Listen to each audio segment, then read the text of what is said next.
আচ্ছা, আজকের ভিডিওতে আমরা দেখব একটা ওয়েব পেজের মধ্যে কিভাবে টেবিল তৈরি করা হয়। তাহলে আমাদের এরকম সময় অনেক প্রয়োজন হতে পারে যে একটা ওয়েব পেজ আমাদের এইচটিএমএল ডকুমেন্টের মধ্যে আমাদের কোনো রেকর্ড টেবিল ফরম্যাটে রাখার প্রয়োজন হচ্ছে। তো সেই সমস্ত ক্ষেত্রে আমরা কিভাবে সেই টেবিল ফরম্যাটটা তৈরি করব, টেবিল ফরম্যাটটা কিভাবে ওয়েব পেজের মধ্যে আনবো, সেইটার প্রসেসটা আজকে আমরা দেখব।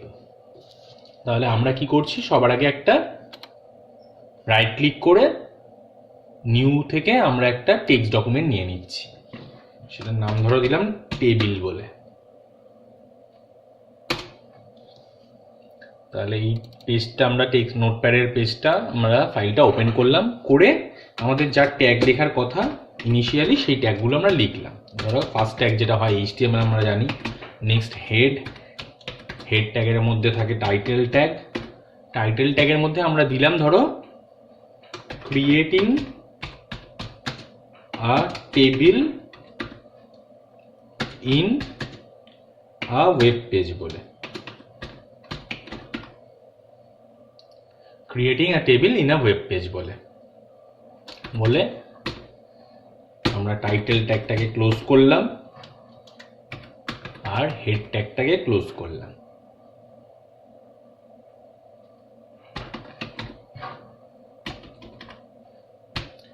নেক্সট আমরা জানি যে এরপর আমাদের বডি ট্যাগ ওপেন করতে হয়। তাহলে ধরো বডি ট্যাগ ওপেন করে আমরা ব্যাকগ্রাউন্ড একটা কালার সেট করে দিলাম।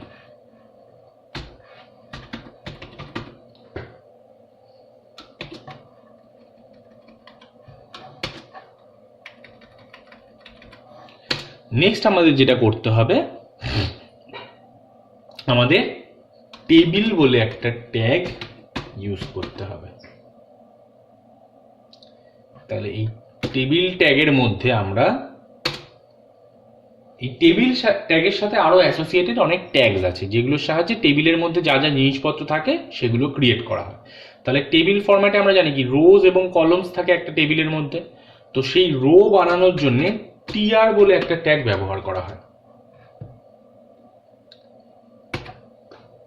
তাহলে টিআর এর মধ্যে আমাদের আলাদা করে এই টেবিল, টিআর মানে বোঝা যাচ্ছে টেবিল রো, তাহলে টেবিলের রো এই টিআর ট্যাগের সাহায্যে বানানো হয়।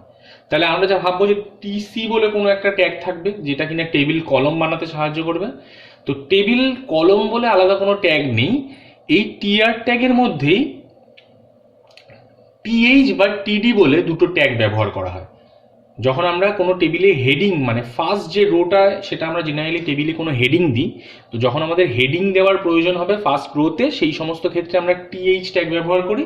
আর যখন কোনো হেডিংয়ের আন্ডারে রেকর্ড থাকবে মানে ডেটা থাকবে, সেই কোনো রোতে ডেটা ইনপুট করার জন্য, ইনসার্ট করার জন্য আমরা টিডি বলে ট্যাগটা ইউজ করি, যেটা মনে হয় বোঝায় টেবিল ডেটা, মানে টেবিলের যে সমস্ত ডেটাগুলো আমরা রাখতে চাইছি। তো এই টিএইচ এবং টিডি ট্যাগগুলো এই পরপর ইউজ করলে আমাদের একটা করে পাশাপাশি এরকম সেল তৈরি হতে থাকে। তো একটা সেল তৈরি হওয়া মানে সেটা একটা কলম ফরম্যাট আমরা পেয়ে যাব, একটা সেলের তলায় আরেকটা সেল যদি আসে তাহলে একটা এরকম গোটা কলম পেয়ে যাচ্ছি। তাহলে ওই জন্য টেবিল কলম বানানোর জন্য আলাদা কোনো ট্যাগ নেই টিসি বলে, এই টিএইচ এবং টিডি ট্যাগ আমরাই ব্যবহার করে কলমগুলোকে আমরা বানাতে থাকি। তাহলে দেখি সেটা কিভাবে হয়। তাহলে ধরো টিএইচ বলে আমরা একটা ট্যাগ এখানে ইউজ করছি, তার ভেতরে আমরা হেডিং দিচ্ছি রোল বলে। এবার যেই ট্যাগটা আমরা ওপেন করবো সেই ট্যাগটাকে আমাদের ক্লোজ করতে হয় আমরা জানি, তো টিএইচ ট্যাগটাকে ক্লোজ করলাম। নেক্সট আরো একটা টিএইচ ট্যাগ ইউজ করলাম যার ভিতরে কিনা আমরা নেম বলে রাখলাম। লাস্ট একটা টিএইচ বলে ট্যাগ ইউজ করছি যার ভেতরে আমরা এজ বলে একটা হেডিং দিচ্ছি। তাহলে একটা রো এর মধ্যে আমরা তিনটে এরকম পাশাপাশি সেল বানালাম। তাহলে যেই মুহূর্তে একটা রো যদি আমাদের আরো এক্সট্রা আরো কোনো সেল বানানোর অ্যাড করার থাকে তাহলে আমরা এর পাশে নিচে আরো একটা টিএইচ ট্যাগ ইউজ করব। যদি আমাদের মনে হয় তিনটে সেলেই আমাদের হয়ে যাবে কাজ, একটা রো এর মধ্যে তিনটে সেলে কাজ হয়ে যাবে, তাহলে আমরা ওই টিআর ট্যাগটাকে ক্লোজ করে দেব। করে আমরা টেবিল যে ট্যাগটা ছিল সেই ট্যাগটাকে ক্লোজ করলাম, বডি ট্যাগটাকে ক্লোজ করলাম এবং এইচটিএমএল ট্যাগটাকে ক্লোজ করলাম। দেখি কি হয়। তাহলে এই সবগুলোকে ক্লোজ করলাম, করে এবার আমরা সেভ করলাম ডকুমেন্টটাকে এবং এটার এক্সটেনশনটাকে রাইট ক্লিক করে রিনেম করে এর এক্সটেনশনটাকে আমরা txt থেকে মুছে দিয়ে html করে দিলাম।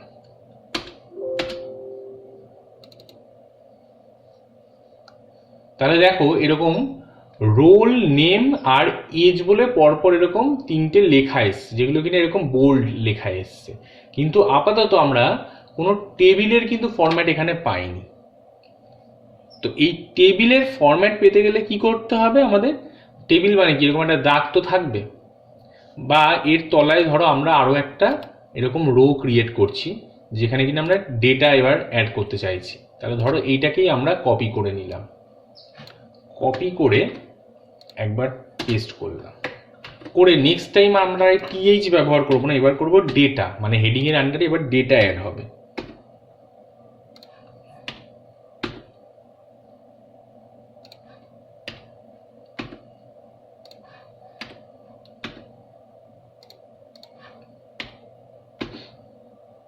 করলাম, তো এটাকে ক্লোজ করে আমরা, আচ্ছা এখনো তাহলে এই রোল নামগুলো রয়ে গেল। এখানে ধরো আমি কারোর একটা রোল দিচ্ছি 1 বলে, এখানে কারোর একটা নাম মেনশন করলাম ধরো রাহুল রয় বলে, আর তার একটা এজ মেনশন করলাম আমরা ধরো 17 বলে।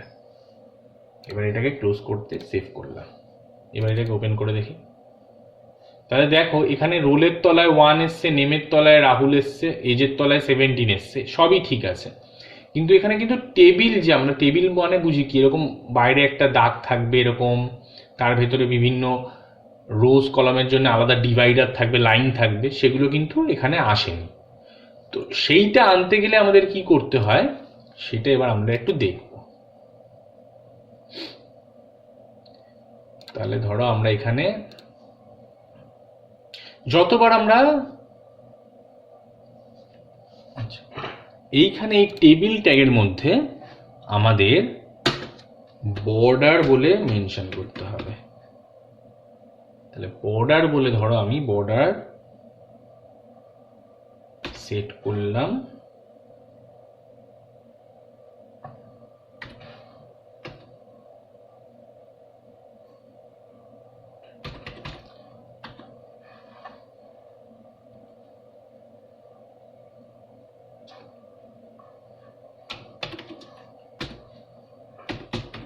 গ্রিন বলে।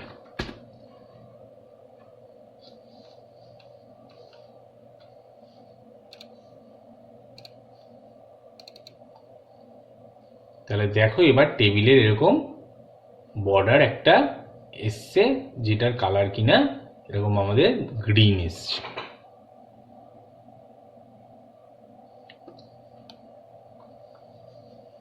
এবার মাঝে কিন্তু তাও কোনো দাগ আসেনি। তাহলে এই মাঝের দাগটা আনার জন্য আমাদের কি করতে হবে? এখানে টেবিলের মধ্যে,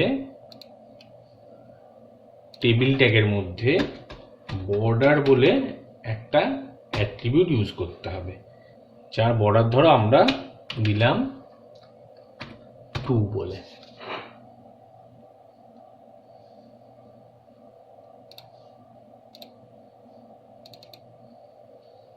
তাহলে যেই মুহূর্তে দেখো আমরা বর্ডার 2 বলে দিলাম, তাহলে মাঝখানে এরকম আমাদের ডিভাইডিং লাইন আমাদের চলে এলো।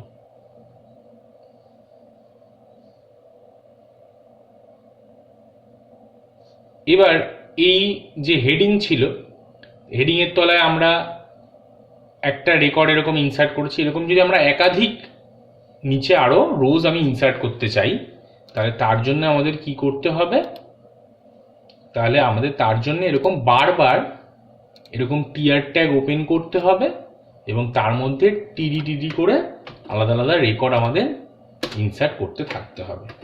তাহলে ধরো নেক্সট টিডি বলে আমরা এখানে দিলাম 2 বলে রোল দিলাম একটা, ধরো এখানে নাম দিচ্ছি কারোর একটা,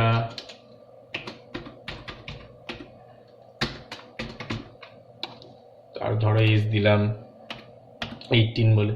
আবার যদি একটা রেকর্ড ইনসার্ট করতে চাই, তাহলে আবার ওই টিয়ার ট্যাগ ওপেন করে তার মধ্যে আবার টিডির মধ্যে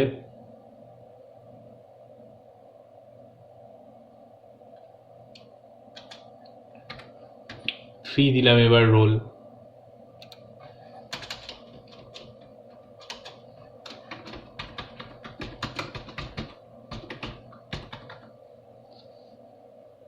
তাহলে এরকম ভাবে যতবার আমি রেকর্ড ইনসার্ট করতে চাইবো আমায় প্রত্যেকবার এরকম টিআর ট্যাগ ওপেন করে তার মধ্যে টিডি ট্যাগ ইউজ করে রেকর্ডগুলো যেগুলো আমি ইনসার্ট করতে চাইছি টেবিলে সেগুলো বারবার এরকম মেনশন করতে থাকতে হবে আমার। দেখো এর জন্য আমাদের কি এফেক্ট এলো, দেখো এরকম হেডিং বলে ফার্স্ট রোটা এসছে, যেখানে আমাদের এই হেডিংগুলো বোল্ড লেখা এসছে কারণ সেগুলোকে আমরা টিএইচ বলে মেনশন করেছি। তারপরের লেখাগুলো এরকম আমাদের নর্মাল ফন্টে এসছে। তাহলে দেখো লেখাগুলো এরকম রোয়ের ভেতরে লেখাগুলো এরকম লেফট ঘেঁষে আছে, এই রোলের তলায় যে নাম্বারগুলো রয়েছে সেগুলো লেফট ঘেঁষে আছে, নেমের তলায় যে নামগুলো রয়েছে সেগুলো লেফট ঘেঁষে আছে। এগুলোকে যদি আমরা অ্যালাইনমেন্ট সেট করতে চাই, এগুলো যদি আমি নিজের পছন্দ মতো অ্যালাইনমেন্ট দিতে চাই, তাহলে আমায় কি করতে হবে, এই টিআর ট্যাগের মধ্যে এই যে টিআর ট্যাগ যেটা তার মধ্যে অ্যালাইন বলে অ্যাট্রিবিউট ইউজ করতে হবে। আমরা যদি সবকটাকে ওই এক একটা সেলের মাঝ বরাবর দেখতে চাই তাহলে আমাদের এই অ্যালাইনমেন্টটা টিআরের অ্যালাইনমেন্টটা সেন্টার সেট করতে হবে। তাহলে যতগুলো রো আছে সবের মধ্যে আমার এরকম সেন্টার বলে সেট করে দিতে হবে।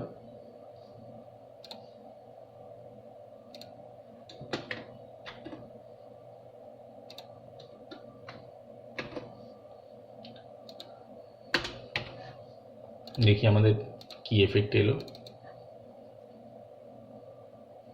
তাহলে দেখো এই যে লেখাগুলো সব এই সেলগুলোর মাঝ বরাবর এসছে। এবার আমরা তাহলে আমাদের টেবিল বানাতে গেলে কি করতে হবে, আমরা আরেকবার পুরো জিনিসটাকে দেখে নিই একবার প্রথম থেকে। তাহলে আমাদের কি করতে হলো, দেখলাম যে টেবিল বলে একটা ট্যাগ ইউজ করতে হলো, সেই টেবিল ট্যাগের মধ্যে টেবিলের বর্ডার সেট করতে হলো। এখানে বর্ডার আমরা নিজেদের ইচ্ছা মতো যতটা মোটা বর্ডার প্রয়োজন সেই হিসেবে বর্ডার সেট করব, ধরো 3, 2 যেরকম হোক। বর্ডারের কালার আমরা বর্ডার কালার বলে একটা অ্যাট্রিবিউটের সাহায্যে বর্ডারের কালার দিতে পারি। যদি বর্ডার কালার কোনো মেনশন না করি বাই ডিফল্ট ওটা ব্ল্যাক আসে। এবার টেবিল ট্যাগের মধ্যে আমাদের এক একটা রো বানানোর জন্যে টিআর ট্যাগ ব্যবহার করা হয়।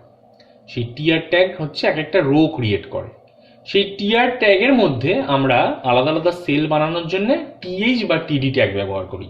যখন আমাদের ফার্স্ট রো আমরা বানাই কোনো টেবিলের, ফার্স্ট রোতে জেনারেলি আমরা হেডিং রাখি, তাই জন্যে প্রথম যে টিআর ট্যাগটা ইউজ করি তার মধ্যে আমরা টিএইচ ট্যাগ মানে টেবিলের হেডিং দিই, টেবিল হেডার বলে ট্যাগটাকে ব্যবহার করি।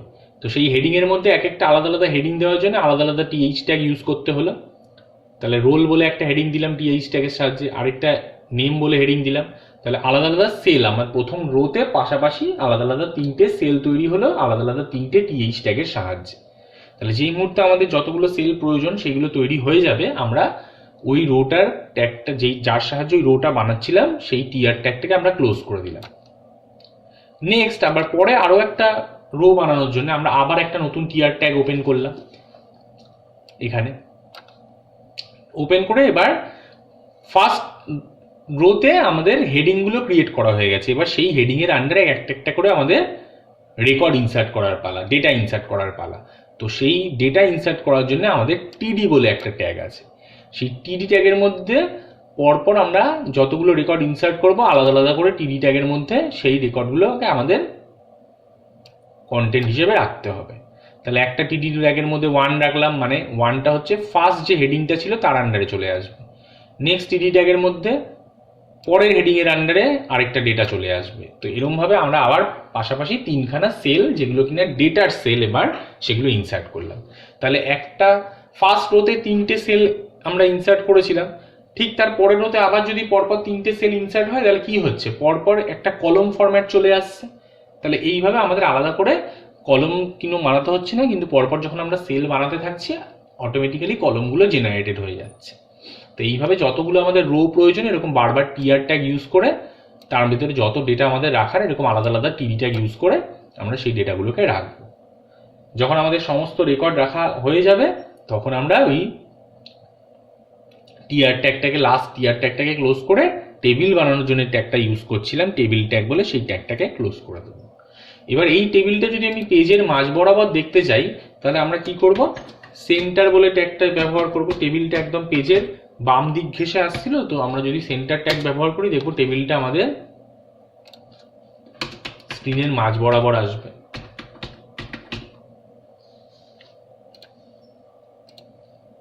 এই দেখো টেবিলটা এবার একদম মিডলে এসছে।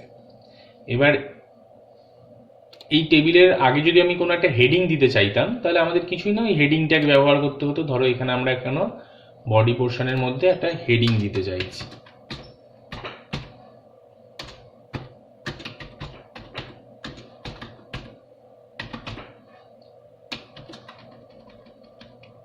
H1 ফার্স্ট এই হেডিং ট্যাগের অ্যালাইনমেন্ট আমরা সেন্টার সেট করলাম, করে সেখানে একটা হেডিং দিলাম, ধরো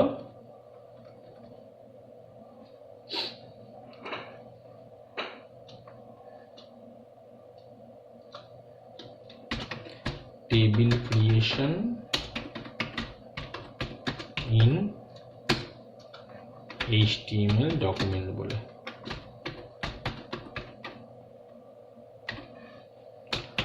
H1 ট্যাগটাকে আমরা ক্লোজ করে দেব।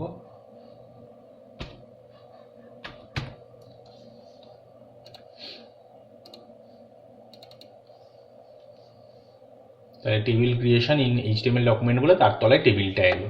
এবার অনেক সময় হয় আমাদের টেবিলের তলায় দেখবে বইতে যখন কোনো একটা টেবিল দেওয়া থাকে, টেবিলের তলায় ধরো ফিগার বা টেবিল বলে কিছু একটা লেখা থাকে, সেগুলোকে বলা হয় টেবিলের ক্যাপশন, মানে টেবিলের নামকরণ। তো আমরা যদি আমাদের এরকম ওয়েব পেজের মধ্যে টেবিলের নামকরণ করতে চাই তাহলে আমরা কি করব, এই টেবিল ট্যাগ যেখানে ক্লোজ হবে তারপরে ক্যাপশন বলে একটা ট্যাগ ব্যবহার করব। সেই ক্যাপশন ট্যাগের মধ্যে আমরা ধরো লিখলাম টেবিল বলে কোলন দিয়ে টেবিলটার একটা নামকরণ করতে চাইছি, ধরো স্টুডেন্ট ডিটেলস বলে।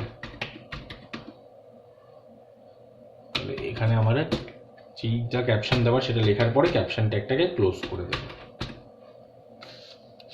তাহলে এটা ক্লোজ করার পরে এটাকে সেভ করলাম। তাহলে দেখো টেবিলের তলায় এরকম একটা ক্যাপশন এরকম অ্যাড হয়ে গেল, যেটা কিনা টেবিলের নাম বোঝাচ্ছে। তাহলে এই ক্যাপশনটাকে যদি আমরা বোল্ড দেখতে চাই তাহলে বোল্ডের জন্য যে ট্যাগ ব্যবহার করা হয় সেই ট্যাগ ব্যবহার করব। ক্যাপশনটাকে বোল্ড করে দেব বি ট্যাগের সাহায্যে। বা ক্যাপশনটাকে যদি আন্ডারলাইন করতে চাই তাহলে সেখানে ইউ ট্যাগ অ্যাড করে দেব। যা আমাদের ইচ্ছা হবে করার আমরা সেই হিসাবে এখানে ট্যাগ অ্যাড করব।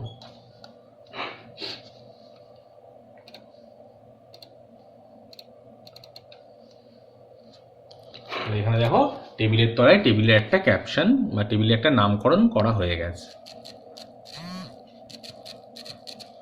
এবার এই টেবিল ট্যাগের আরো বিভিন্ন, এই টেবিল বানানোর যে ট্যাগগুলো ইউজ করলাম এর আরো বিভিন্ন অ্যাট্রিবিউটস যা আছে সেগুলো আমরা পরপর একটু দেখব। তাহলে ধরো এই টেবিলের আমরা দেখলাম কি, আমরা টেবিলের সাথে অলরেডি দুটো অ্যাট্রিবিউট আমরা ইউজ করেছি। একটা হলো বর্ডার, আরেকটা হলো বর্ডার কালার। এছাড়াও আরও যে অ্যাট্রিবিউটগুলো আমরা ব্যবহার করতে পারি সেটা হচ্ছে যে আমাদের যে টেবিলটা ছিল এই টেবিলটা, এখানে আমরা পুরো পেজটার যা ব্যাকগ্রাউন্ড কালার সেট করেছি টেবিলের মধ্যেও সেই কালারটাই রয়েছে। আমরা যদি টেবিলের ভেতরের ব্যাকগ্রাউন্ড কালারটা আলাদা সেট করতে চাই তাহলে সেই ব্যবস্থাও আছে। তার জন্য আমাদের কি করতে হবে, এই টেবিল ট্যাগের মধ্যে টেবিল যে ট্যাগটা রয়েছে তার মধ্যে বিজি কালার বলে অ্যাট্রিবিউট ব্যবহার করে সেখানে যদি আমি একটা কোনো কালার মেনশন করি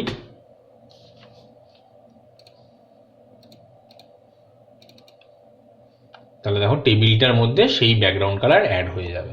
তাহলে পেজটার যা ইচ্ছা ব্যাকগ্রাউন্ড কালার থাকুক, আমি যদি টেবিলের আলাদা করে একটা ব্যাকগ্রাউন্ড কালার দিতে চাই সেটাও আমরা টেবিলের মধ্যে টেবিল ট্যাগের মধ্যে বিজি কালার অ্যাট্রিবিউট ব্যবহার করে সেই টেবিলের কালার সেট করতে পারি।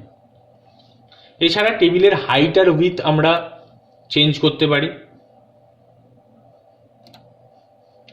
সেই হাইট আর উইথ বলে এই টেবিল ট্যাগের মধ্যে হাইট আর উইথ বলে অ্যাট্রিবিউট আমরা ব্যবহার করতে পারি।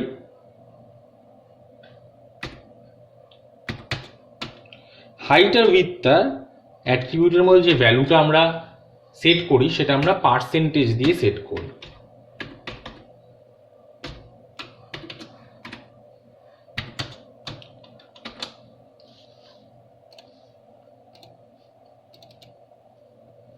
তাহলে পার্সেন্টেজটা কেন দিচ্ছি, মানে এখানে পার্সেন্টেজ মানে বোঝাচ্ছে পেজের কতটা পার্সেন্ট জুড়ে টেবিলটা থাকবে। তাহলে উইথটা আমরা বলেছি যে পুরো পেজের যতটা উইথ তার 50% জায়গায় টেবিলের উইথটা থাকবে, 50% টেবিলটা তার 50% উইথ নেবে।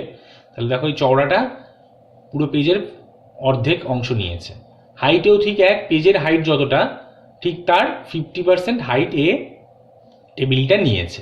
তাহলে ওই জন্য আমরা পেজের কতটা পার্সেন্টেজ জায়গা ও নেবে সেই জন্য আমরা এই অ্যাট্রিবিউটের ভ্যালুগুলো পার্সেন্টেজে সেট করি। তাহলে এটা গেল হাইট আর উইথ আমাদের অ্যাট্রিবিউট টেবিলের।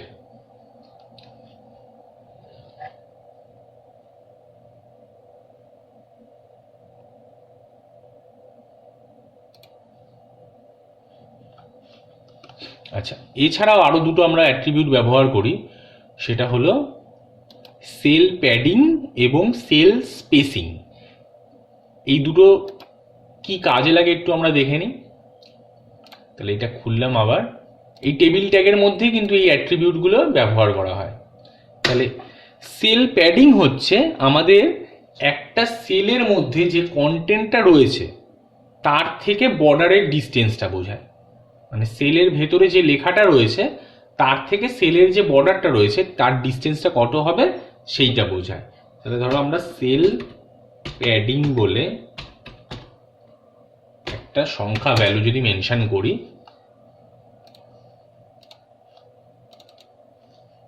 সেটা বোঝাচ্ছে যে এই যে লেখাটা রয়েছে সেই লেখার থেকে সেলের বর্ডার, এই যে বর্ডারগুলো রয়েছে তার ডিস্টেন্সটা কত হবে। এটা আমাদের নিজেদের ইচ্ছে মতো ভ্যালু সেট করে আমরা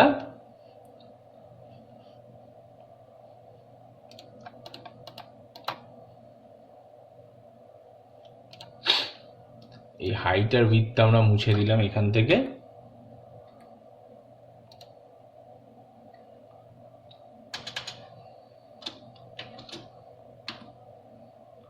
ফোর দিলাম।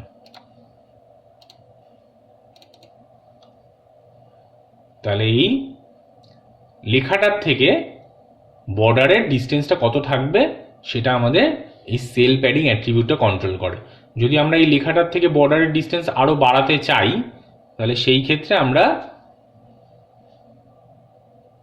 দেখো এই পেজটা ভালো করে লক্ষ্য করে নাও, এরপর আমরা সেল প্যাডিংটা ভ্যালুটা আরো বাড়াচ্ছি। তাহলে এটাকে ধরো আমরা এবার 14 করলাম।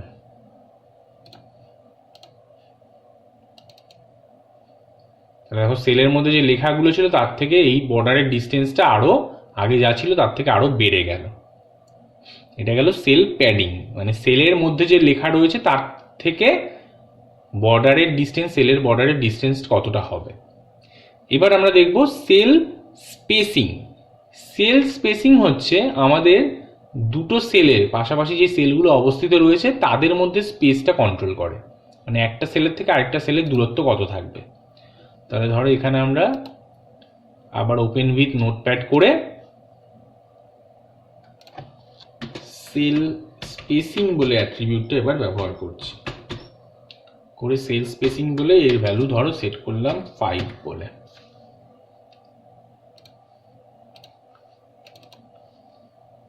তাহলে দেখো দুটো সেলের মধ্যে আগে যেটা গায়ে গায়ে লেগেছিল সেই সেলের মধ্যে স্পেসটা বেড়ে গেছে। আবার ধরো এই সেলের ভ্যালুটার স্পেসিং এর ভ্যালুটা যদি আরো বাড়িয়ে দিই, আমি ধরো এটা 5টাকে করে আমি 15 করে দিলাম, তাহলে দেখো এই সেলের মধ্যে স্পেসিংটা আরো বেড়ে গেছে। তাহলে এইভাবে দুটো সেলের মধ্যে যদি স্পেস কন্ট্রোল করতে চাই আমরা, তাহলে তখন আমরা এই সেল স্পেসিং অ্যাট্রিবিউটের সাহায্য নিই টেবিল ট্যাগের মধ্যে। তাহলে এটা গেল মোটামুটি টেবিল ক্রিয়েশনের কাজ, কিভাবে টেবিল তৈরি করতে হয় ওয়েব পেজের মধ্যে, এবং টেবিল ট্যাগের যে বিভিন্ন অ্যাট্রিবিউট, কোন অ্যাট্রিবিউটের কি কাজ সেইটা আমরা দেখলাম। তো টেবিলের কাজ আমাদের শেষ হলো। একটাই জিনিস বাকি রয়ে গেল আমাদের আপাতত HTML এর, সেটা হলো ফ্রেম তৈরি করা, মানে একটা ওয়েব পেজেরকে আমাদের বিভিন্ন ফ্রেমে ভাগ করা, যার জন্য ফ্রেম এবং ফ্রেমসের ট্যাগগুলো আমরা ব্যবহার করি। তো এই ফ্রেম বানানোর কাজটা আমরা আবার নেক্সট ভিডিওতে দেখব। ওই ফ্রেম বানানো দেখা হয়ে গেলেই আমাদের HTML পোর্শনটা পুরো কমপ্লিট হয়ে যাবে। তাহলে আপাতত তোমরা এগুলো প্র্যাকটিস করতে থাকো, পরে আমরা নেক্সট ভিডিওতে লাস্ট ফ্রেম তৈরির পদ্ধতিটা আমরা দেখব।